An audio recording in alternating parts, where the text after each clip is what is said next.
नमस्कार, welcome back. आज की इस वीडियो में बात करने वाले हैं आपके जीव विज्ञान का दूसरा अध्याय और आपकी बुक, आपकी किताब का तीसरा अध्याय क्रियाशील उत्तक। उत्तक क्या होते हैं, कितने प्रकार के होते हैं, हर एक चीज़ में हम विस्तार से चर्चा करेंगे। तो आप अपनी कॉपी पेन को उठा के बैठिए और जितना भी ये हम करेंगे इसे बहुत ध्यान से देखिए, तो आपको इस चैप्टर में कोई भी दिक्कत नहीं आने वाली है। चलिए स्टार्ट करते हैं। सबसे पहले उत्तक होता क्या है? देखो, उत्तक होता क्या है बेसिकली? तो उत्तक होता है जब बहुत सारी कोशिकाएं मिलकर एक समूह बनाती है जिनकी संरचना और कार्य समान होते हैं, उसी को बोला जाता है उत्तक। आई बात समझ में? मतलब ये क्या होता है? कोशिकाओं का समूह होता है। और कोशिकाएं मतलब जो एक जैसी कोशिकाएं होंगी जिनकी संरचना भी समान होगी और जिनका कार्य भी समान होगा। जैसे अगर मैं बात करूं, हमारे आंखें हैं तो आंखों में एक जैसी कोशिकाएं हैं और वो जो आंखें हैं वो एक जैसी कोशिकाओं से मिलकर उत्तक बना रहे हैं। और वो उत्तक का काम क्या है? हमारी आंखों से देखना। तो कार्य भी समान होगी और संरचना भी समान होगी, तो इसी को बोला जाएगा उत्तक। आई बात समझ में? उत्तक मुख्य रूप से दो श्रेणियों में विभाजित कर सकते हैं हम। जंतु उत्तक हो गया और पादप उत्तक हो गया। ठीक है, अब आपको कुछ शब्द हैं इसमें जो समझने जरूरी है। पहला है जैसे श्रम विभाजन हो गया, डिवीजन ऑफ लेबर। क्या मतलब हुआ इस चीज का? तो बहुकोशिकीय जीवों के शरीर में अलग अलग कार्य जैसे श्वसन हो गया, परिवहन या गति आदि अलग अलग विशिष्ट ऊतकों द्वारा संपादित किए जाते हैं। मतलब ये हुआ कि हमारे शरीर में जैसे श्वसन है तो श्वसन के लिए अलग प्रकार के विशिष्ट ऊतक होंगे, परिवहन के लिए अलग प्रकार के ऊतक होंगे, गति के लिए अलग प्रकार के ऊतक होंगे। तो ये जो अलग अलग ऊतकों को अलग अलग कार्य दिए गए हैं, इसी को बोला जाएगा श्रम विभाजन। आई बात समझ में? तो इस व्यवस्था को बोला जाता है श्रम विभाजन। मतलब हमारे शरीर, क्योंकि शरीर बहुत बड़ा होता है, उससे बहुत सारे कार्य हो रहे होते हैं, तो एक ही उत्तक सारे काम नहीं कर सकता है। तो अलग अलग उत्तकों को अलग अलग काम दिए जाते हैं करने के लिए, और उसी को बोला जाता है श्रम विभाजन। ठीक है, महत्व क्या है इसका? तो अलग अलग कार्यों के लिए अलग अलग उत्तक निर्धारित होने से शरीर की कार्य क्षमता बढ़ती है, क्योंकि अगर एक ही सारे काम करेगा तो उस पर बहुत बोझ आ जाएगा। तो इसीलिए अलग अलग कार्य के लिए अलग अलग उत्तक दिए गए हैं, उत्तक निर्धारित किए गए हैं। और उससे क्या होता है? हमारी कार्य क्षमता बहुत अच्छी रहती है, बढ़ती है। इससे शरीर के सभी जैविक कार्य सुचारू और व्यवस्थित रूप से पूरे होते हैं। मतलब उसमें कोई भी व्यवधान नहीं आता है। जैसे देखने के लिए अलग ऊतक है तो उनका काम सिर्फ देखना है, सुनने के लिए अलग है, महसूस करने के लिए अलग है। तो ये सारे ऊतक अलग अलग होते हैं और इनका श्रम विभाजन इस प्रकार किया जाता है। ठीक है, पौधों की वृद्धि संरचना और जीवन प्रक्रियाओं के आधार पर इन्हें मुख्य रूप से दो प्रमुख श्रेणियों में वर्गीकृत किया जाता है। पहला हो गया विभाज्योत्तयी उत्तक और दूसरा हो गया स्थायी उत्तक। अब इन पे चर्चा करने से पहले आपको बता देता हूं, यहाँ पर एक फ्लो चार्ट दिख रहा होगा, बहुत जरूरी है ये। और ये आपको समझने के लिए, आपकी समझ विकसित करने के लिए ये फ्लो चार्ट बहुत जरूरी है। अगर आप ये फ्लो चार्ट बनाना सीख गए तो आपको बहुत आसानी से ये चैप्टर समझ में आ जाएगा। लिखा हुआ है पादप उत्तक, प्लांट टिश्यू इसे बोलते हैं हम। ये दो प्रकार के होते हैं। पहला होता है विभाज्योत्तयी उत्तक, जो बात करी हमने, इसे बोलते हैं मेरिस्टेमेटिक टिश्यू। और दूसरा होता है स्थायी उत्तक, जिसे बोलते हैं परमानेंट टिश्यू। ठीक है, तो उत्तक के दो भाग होते हैं, विभाज्योत्तयी उत्तक और स्थायी उत्तक। अब जो विभाज्योत्तयी उत्तक होते हैं, इन्हें हम फिर से तीन भागों में बांट सकते हैं।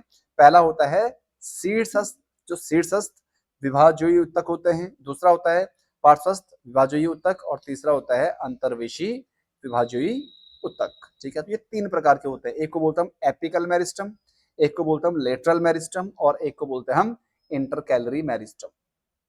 ठीक है, तो ये तो हो गए विभाज्योत्तयी उत्तक। ये होता क्या है, हम इस पर विस्तार चर्चा करेंगे। अभी आप बस ये समझ लो कि ये जो विभाज्योत्तयी उत्तक होते हैं ये तीन प्रकार के होते हैं।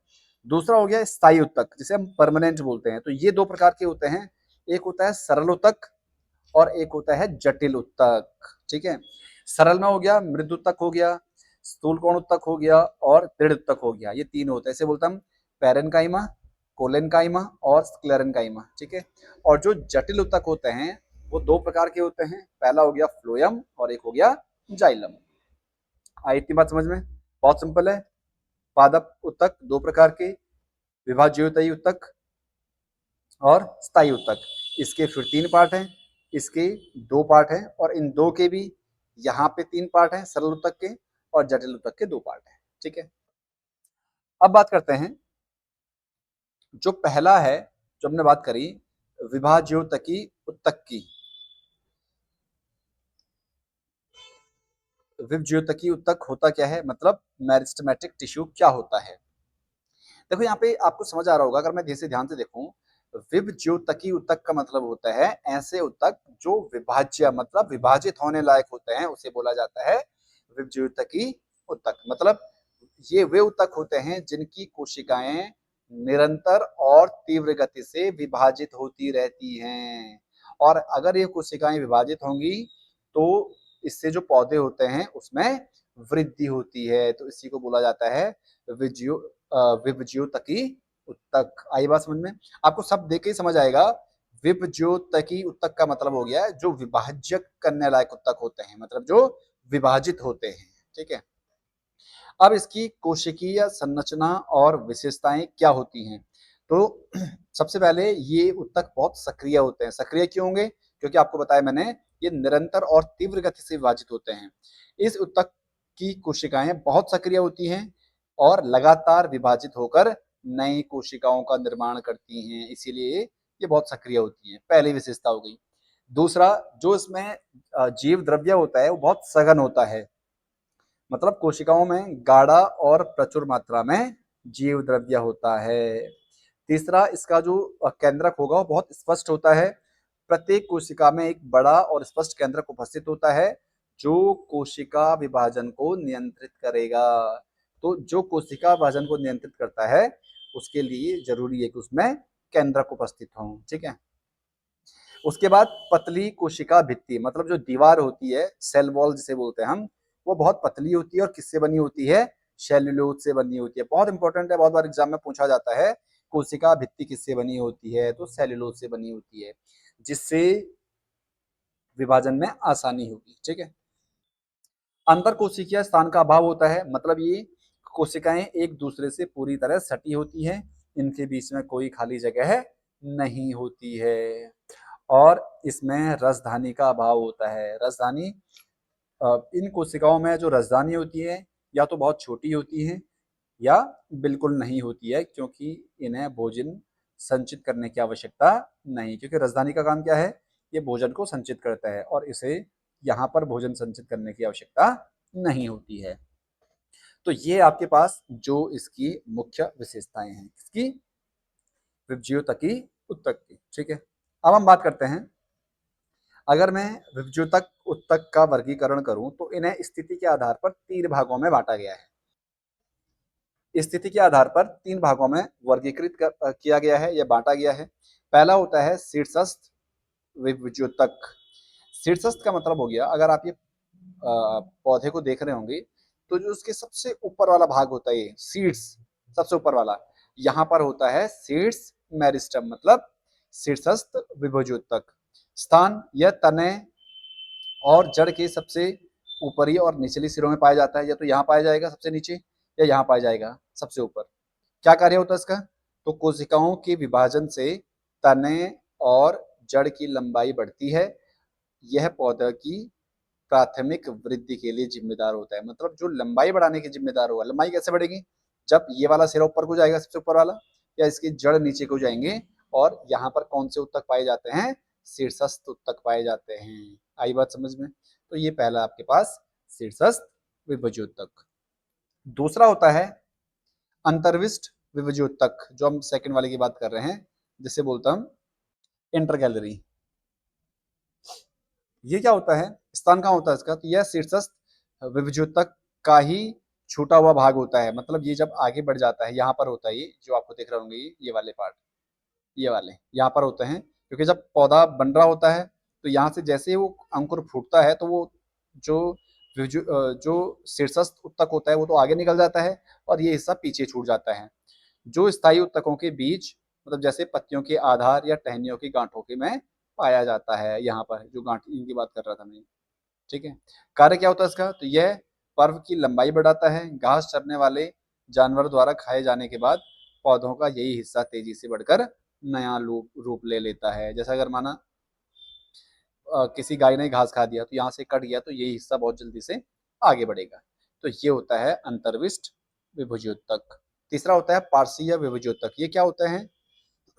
ये स्थान कहाँ होता है? तो ये तने और जड़ के पार्श्व भागों में मुख्य अक्ष के समानांतर पाए जाता है। मतलब ये ऐसे होता है। अगर मैं आपको एक नॉर्मल डायग्राम बनाऊं, देखो, अगर मैं ये पेड़ बना रहा हूँ, ये मान लो ये मैंने पेड़ बनाया कोई, ये वाला, ये इसकी जड़ें हैं। तो यहाँ सबसे ऊपर और सबसे नीचे तो पाया जाएगा शीर्षस्थ उत्तक, यहाँ बीच में पाया जाएगा अंतर्विष्ट उत्तक, और ये जो है ना, ये वाला जो उसकी मोटाई बढ़ाएगा, यहाँ पाया जाता है पार्श्वीय विभुज उत्तक। ठीक है। कार्य क्या होता है इसका? यह तने और जड़ों का घेरा या चौड़ाई बढ़ाता है। इसे द्वितीयक वृद्धि कहते हैं। प्राथमिक वृद्धि तो ऐसे ऊपर को होगी जो लंबाई बढ़ाएगा, और द्वितीयक वृद्धि जो इसकी चौड़ाई बढ़ाएगा ऐसे में। उदाहरण क्या होता है इसका? तो संवहन कैमिबियन और कॉर कैमिबियन इसके उदाहरण है। मतलब एक तरीके से ये प्लांट है। तो ये ऐसे जब चौड़ाई जो बढ़ाएगा उसे बोला जाएगा पार्श्वीय विभज्योतक। आई इतनी बात समझ में? आगे आपके पास है सरल स्थायी उत्तक। मतलब स्थायी उत्तक में पहला पार्ट इसका सरल स्थायी उत्तक। क्या होते हैं? देखिए, ऐसे उत्तकों का समूह जो केवल एक ही प्रकार की कोशिकाओं से मिलकर बने होते हैं और दिखने में तथा कार्य में एक समान होते हैं, उन्हें बोला जाएगा सरल स्थायी उत्तक। ठीक है। मतलब ऐसे समूह होंगे उत्तकों के जो एक ही प्रकार की कोशिकाओं से बने हैं और जो दिखने में भी एक जैसे होंगे और जिनका कार्य भी एक जैसा होगा। अब जो सरल स्थायी उत्तक होते हैं, ये एक्चुअल में क्या करते हैं? तो ये उत्तक पौधों को संरचनात्मक सहायता, सुरक्षा, भोजन निर्माण और भंडारण जैसी बुनियादी सुविधाएं प्रदान करते हैं। मतलब उनकी संरचना में सहायता करते हैं, उनकी सुरक्षा करते हैं, भोजन का निर्माण और उस भोजन को कहाँ पर जमा करना है, उनका भंडारण कहाँ पे करना है, इन सब के लिए सहायता प्रदान करते हैं। तो जो सरल स्थायी उत्तक होते हैं, ये मुख्य रूप से 3 प्रकार के होते हैं। बहुत ज़्यादा इंपॉर्टेंट है, एग्जाम में बहुत बार पूछा जाता है। तो पहला है मृद उत्तक, या इसे हम पैरेनकाइमा भी बोलते हैं। ठीक है, इंग्लिश में मृद उत्तक। ये क्या होते हैं? यह पौधों में सबसे अधिक पाए जाने वाला मुख्य उत्तक है। तो जो सबसे अधिक मात्रा में पाए जाने वाला है, सबसे अधिक पाए जाने वाला जो उत्तक होता है, वो मृद उत्तक ही होता है। कोशिकीय संरचना कैसी होती है इसकी? तो इनकी कोशिकाएं जीवित होती हैं। जो कोशिका भित्ति होती है वो पतली होती है और इनके बीच में काफी अंतर कोशिकीय स्थान होता है। मतलब ये जो उत्तक होते हैं ये काफी दूर दूर होते हैं, इस तरीके से होते हैं, ऐसे होते हैं। ठीक है, इस तरीके से ये उत्तक होते हैं, इनकी संरचना होती है। और जो कोशिका भित्ति है वो सेल्यूलोज से बनी होती है, ये हमने पहले भी बात करी थी। कहाँ कहाँ पाए जाते हैं? तो ये तने में पाए जाते हैं, पत्तियों में पाए जाते हैं, जड़ों में, फूलों में और फलों के गूदेदार हिस्से में पाए जाते हैं। ठीक है। और इस उत्तक का मुख्य कार्य क्या होता है? तो पहला इसका मुख्य कार्य होता है भोजन का भंडारण। मतलब जो भी भोजन को इकट्ठा करना है या उसका भंडारण करना है, तो वो यही उत्तक करता है। तो यह पोषक तत्वों और पानी को जमा करता है। और दूसरा, यह पौधों के अंगों को सहारा प्रदान करता है। तो ये होता है मृद उत्तक। आपको बात समझ में? ये कोशिकीय संरचना कैसी होती है, इसकी स्थिति कहाँ होती है और मुख्य कार्य क्या होते हैं। ठीक है। अब जो ये उत्तक होते हैं, ये विशेष रूप से 2 प्रकार के और होते हैं। एक को बोला जाता है हरित लवक, जिसे हम क्लोरेनकाइमा बोलते हैं। तो हरित लवक क्या होता है? यह मृद उत्तक में क्लोरोफिल में पाया जाता है। ठीक है, जो पत्तियों में होती है ना, क्लोरोफिल क्या करता है? जो प्रकाश संश्लेषण में भोजन बनाने में मदद करता है।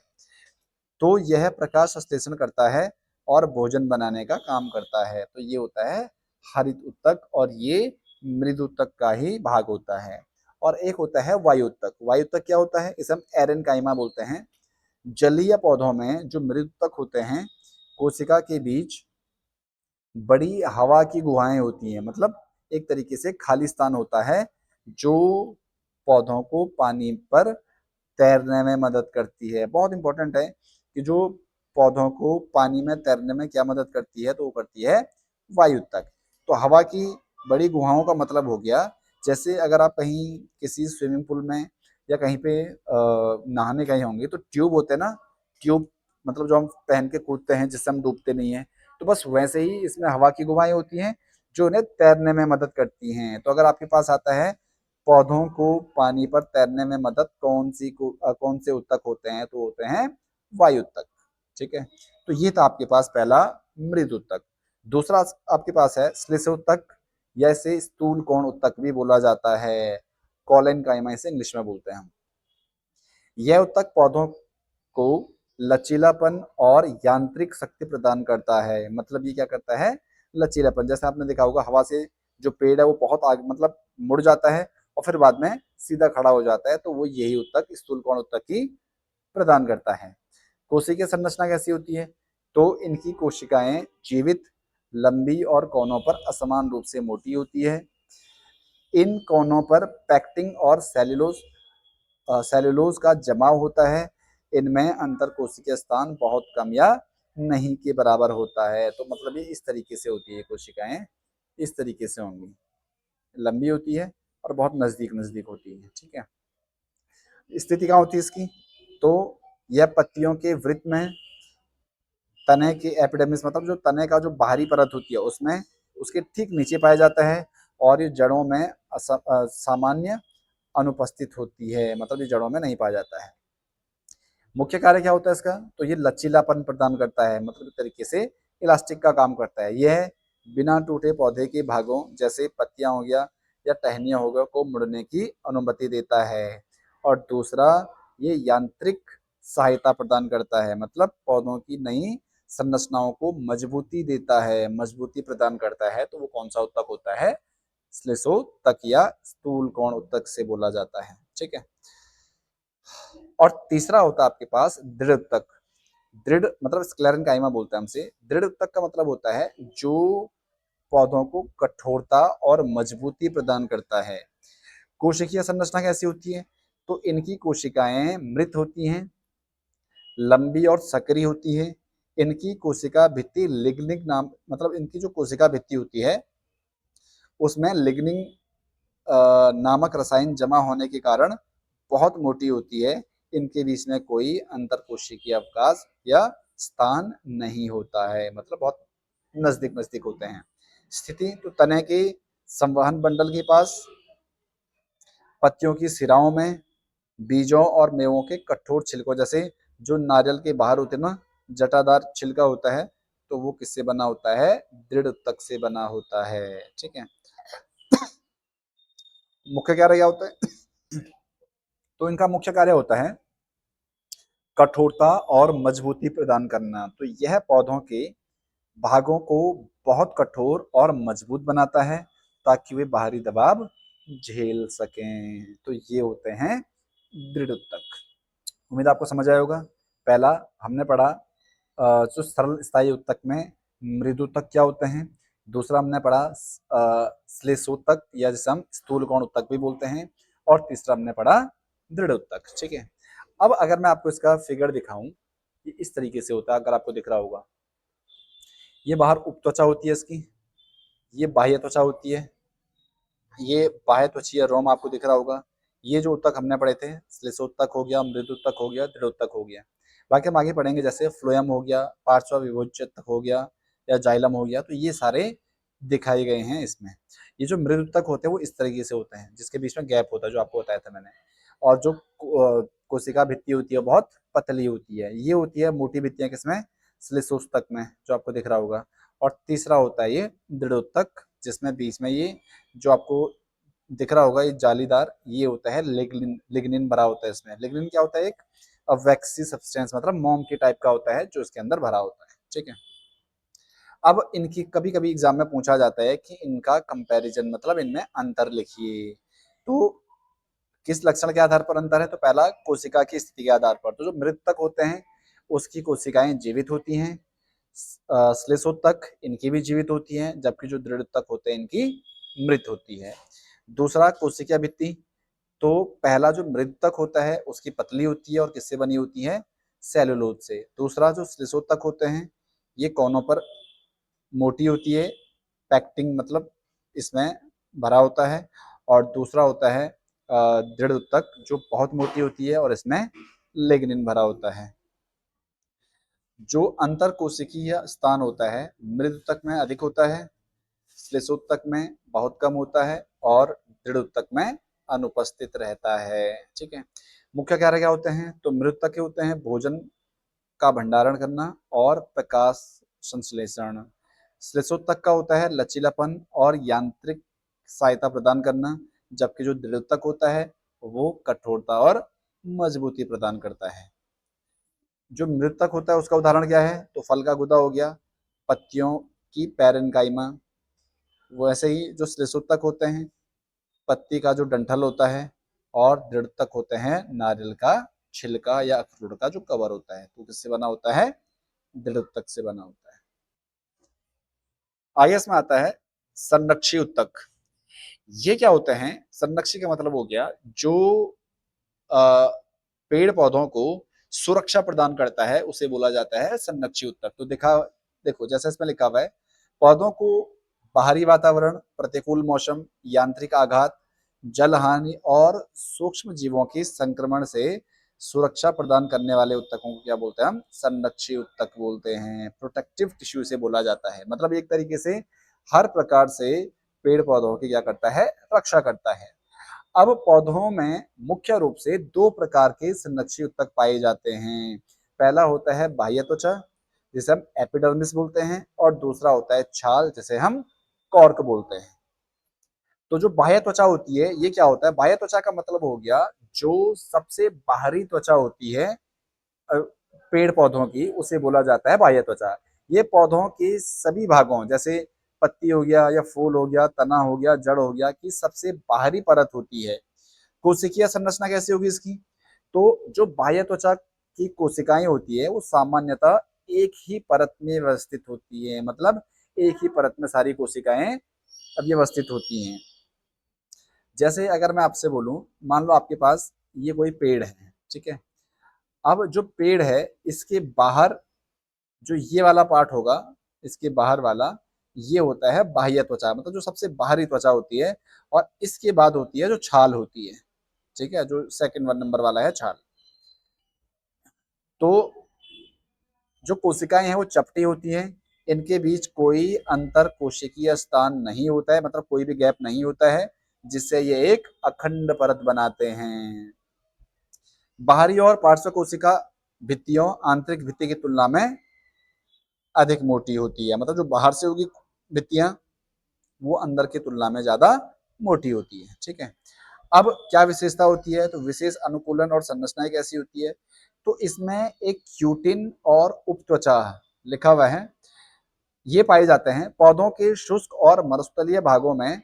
जो एपिडर्मिस, एपिडर्मिस मतलब क्या बताया मैंने? बाह्य त्वचा के ऊपर क्यूटिन नामक मोमी जो जल रोधी परत होती है, परत पदार्थ होता है, उसकी एक परत होती है जिसे उपत्वचा कहते हैं, और ये जल की हानि को रोकता है। जैसा आपने देखा होगा एलोवेरा का पेड़ होता है ना, जो पौधा होता है एलोवेरा का, तो उसके बाहर एक मोम जैसी परत होती है बाहर से, इसी को बोला जाता है क्यूटिन। ठीक है, जो पानी को पौधों से बाहर नहीं जाने देता है। दूसरा इसमें रंध्र, मतलब स्टोमेटा से बोलते हैं हम। रंध्र मतलब क्या होता है? जो भी पत्तियां होती हैं, मान लो ये आपके पास पत्तियां हैं, तो इन पत्तियों में जो छोटे छोटे छिद्र होते हैं उन्हीं को बोलते हैं हम रंध्र। ठीक है, स्ट्रोमेटा बोला जाता है उन्हें। तो इसमें क्या होता है? देखो, पत्तियों की जो एपिडर्मिस मतलब बाह्य त्वचा होती है में छोटे छोटे छिद्र होते हैं जिन्हें रंध्र कहते हैं। ये छिद्र दो गुर्दे मतलब सैम के बीच के आकार की रक्सी कोशिकाओं से घिरे होते हैं। ये एक्चुअल में ऐसा होता है, अगर मैं इसका डायग्राम बनाऊं तो ये इस तरीके से होता है, ये और ये होता है। ठीक है, और ये बीच में छेद होता है, इसी को रंध्र बोलते हैं। और बाहर से इसका ऐसा होता है, ये तो ये होता है जो रंध्र का डायग्राम होता है, मतलब एक तरीके से चित्र हो गया। ठीक है, अब इसका कार्य क्या होता है? तो बहुत इंपॉर्टेंट पूछा जाता है, जो रंध्र का कार्य क्या होता है? तो ये प्रकाश संश्लेषण और श्वसन के लिए गैसों जैसे CO2 हो गया और O2 हो गया का विनिमय और वाष्पोत्सर्जन में जल वाष्प का उत्सर्जन करता है। मतलब ये हो गया, जब प्रकाश संश्लेषण में जो पेड़ पौधे होते हैं अपना भोजन बनाते हैं तो इन पत्तियों से ऑक्सीजन बाहर निकलता है और कार्बन डाइऑक्साइड ये अंदर लेते हैं, तो ये होता है गैसों का विनिमय। ठीक है। और वाष्पोत्सर्जन मतलब हो गया कि जब ये रंध्र खुलते हैं तो पौधों में जितना अतिरिक्त पानी होता है वो रंध्रों की सहायता से बाहर निकल जाता है, उसी को बोलते हैं हम जल वाष्प का वाष्पोत्सर्जन। ठीक है। उसके बाद होता है मूलरोम। मूलरोम मतलब होता है जो जड़ों में एक तरीके से छोटे छोटे रोम होते हैं, बाल होते हैं। तो जड़ों की एपिडर्मिस, एपिडर्मिस बाह्य त्वचा, कोशिकाओं में लंबे बालों जैसे प्रवर्ध निकले होते हैं जो पानी के अवशोषण के लिए कुल सतह को बढ़ा देते हैं। मतलब जैसे ही जो जड़ होती है ना, आप ऐसे समझ लो, पेड़ की जो जड़, माना ये कोई पेड़ है तो इसकी ये जड़ है, तो जड़ में भी बहुत छोटे छोटे बाल निकले होते हैं, ऐसा अगर आपने देखा होगा जड़ें, देखिए ना। तो ये जो जड़ें होती हैं ये जब पानी को अवशोषित करते हैं तो उनमें सहायता प्रदान करता है। ठीक है।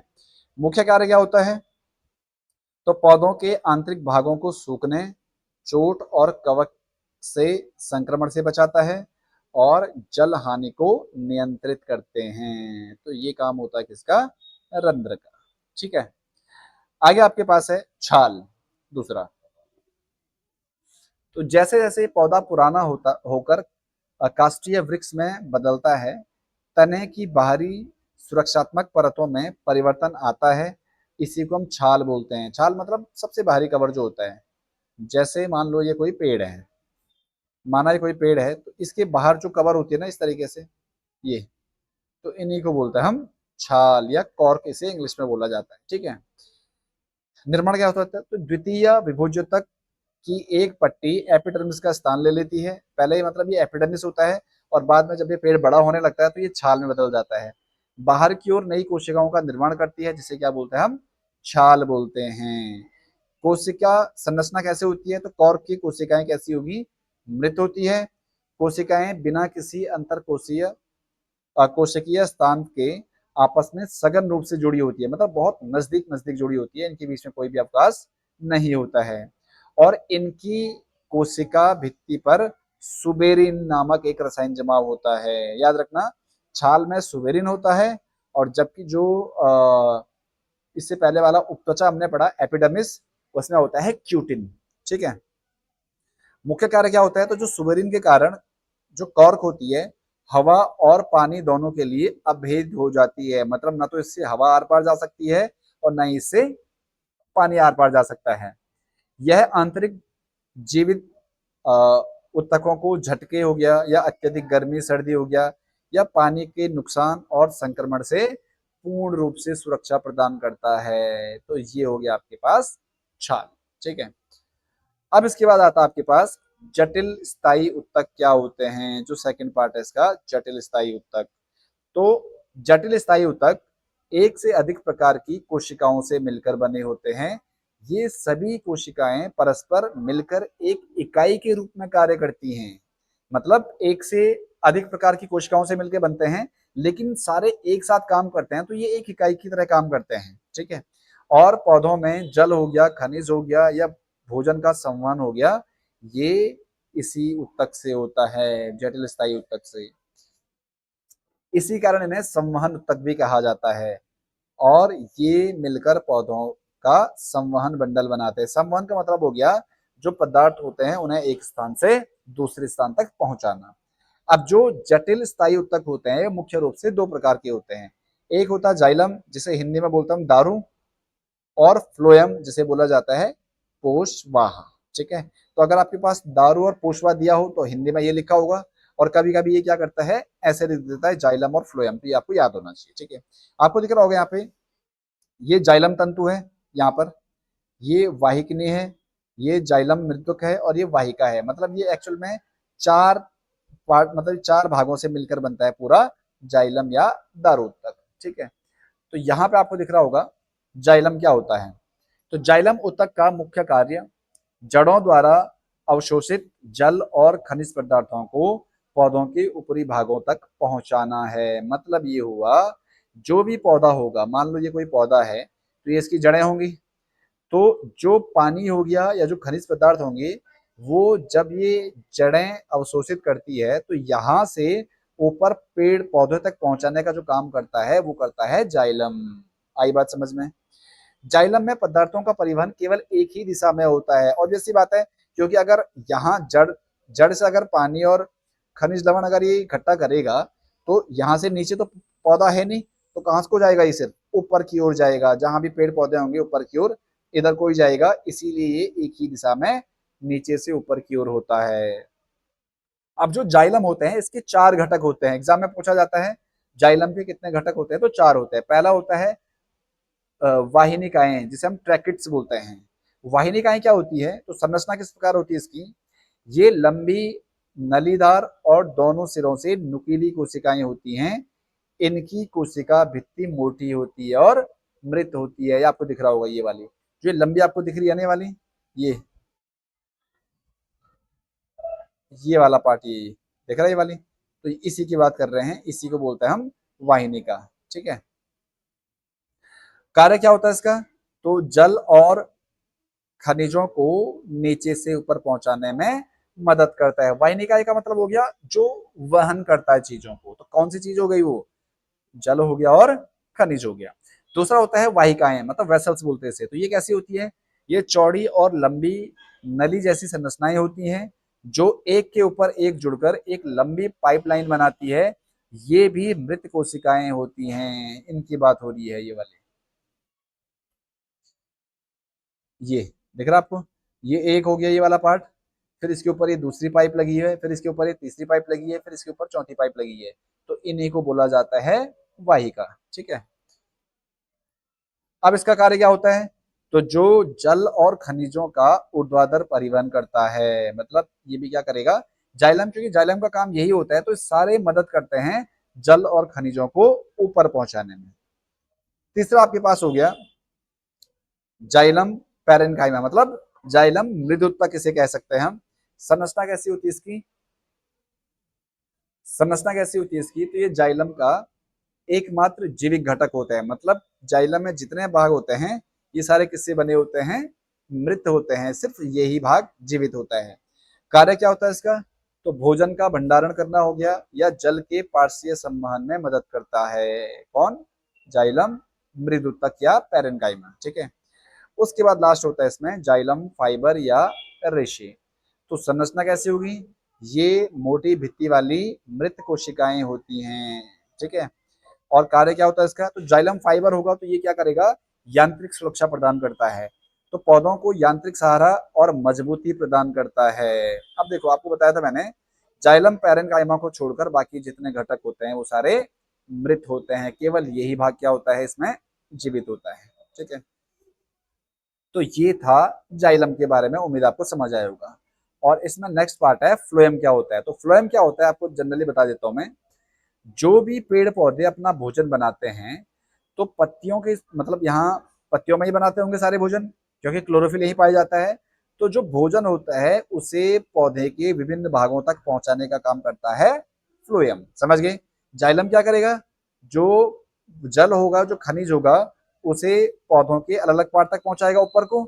और फ्लोएम क्या करेगा? जो प्रकाश संश्लेषण में भोजन बनेगा उसे पौधों के अलग अलग पार्ट तक पहुंचाने का काम करेगा।